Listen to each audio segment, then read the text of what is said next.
les travaux du colloque international, accueilli par la ville de Fès, sur 2 jours, sur le thème Le dire des savants en constante religieuse marocaine, se caractérise par la présence éminente de la délégation nigériane conduite par l'émir de Kano, Aminu Ado Bayero, qui est intervenu, hier samedi, à la séance d'ouverture de ce colloque qui connaît la participation de 34 branches de la Fondation Mohammed V des oulémas africains. L'émir de Kano, qui jouit de fortes autorités religieuses dans cet émirat de Tijan au nord du Nigeria, a refusé de prendre la parole à cette séance, bien que son nom ne figurait pas sur la liste des personnes impliquées, estimant qu'il est divinement sage d'être l'invité à l'occasion de sa visite officielle au Maroc à la tête d'une importante délégation d'économistes. Lors de son allocution de circonstance, l'émir a expliqué que la gestion des affaires religieuses à Kano s'effectue en parfaite harmonie entre lui et les institutions religieuses officielles, soulignant que cela va dans le sens des objectifs de ce symposium, et souligne l'importance symbolique de sa présence en compagnie d'éminents cheikh et érudits religieux.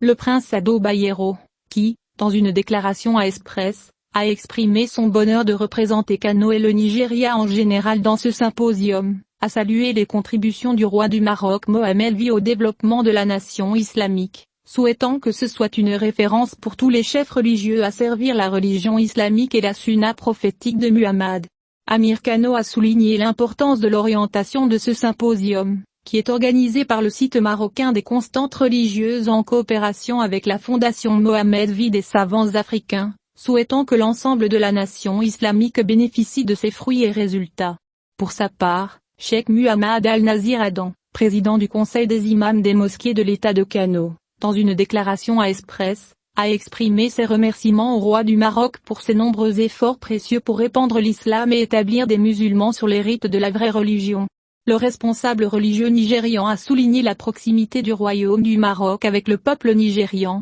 étant donné le partage des mêmes constantes religieuses par les musulmans de son pays avec les Marocains, y compris la foi ashari et la doctrine maliki, ainsi que la participation du Nigeria et du Maroc, qu'il a décrit comme le pays bien-aimé, à la récitation du Saint-Coran avec une narration de Varch sur Nafi et l'écriture en dessin ottoman, et leur reconnaissance ensemble des ordres soufis. Cheikh Adan a ajouté que la langue est presque le seul obstacle dans les relations du Maroc avec le Nigeria, considérant que le colonialisme, qu'il a décrit comme odieux, a toujours attendu qu'un jour viendrait où les musulmans convergeraient, alors il a imposé le français au Maroc et l'anglais au Nigeria pour empêcher cela. S'adressant à Express, le chef du Conseil des imams des mosquées de l'État de Kano a déclaré à Express qu'il avait indiqué, dans sa conversation avec le ministre des Dotations et des Affaires islamiques au Maroc, qu'il existe un pays loin du Nigeria, il veut dire l'Algérie, qui diffère avec son pays dans la doctrine et la croyance et un certain nombre de constantes, essayant de créer un différend entre le Nigeria et le Maroc.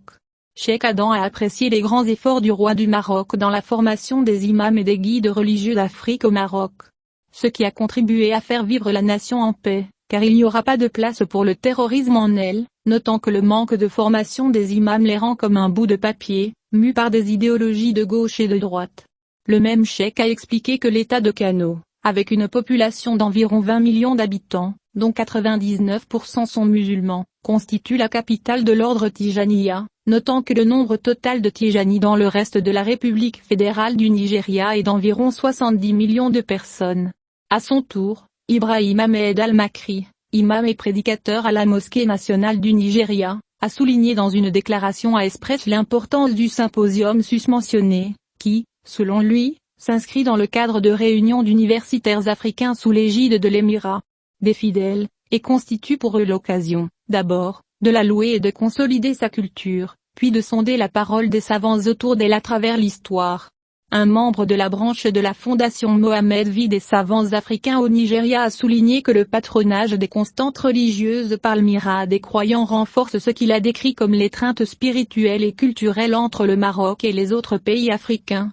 et contribue à la consolidation de l'Afrique identité. Parce que lorsque les gens perdent leur identité, ils perdent leur existence, selon les mots de l'imam et prédicateur de la mosquée nationale d'Abuja.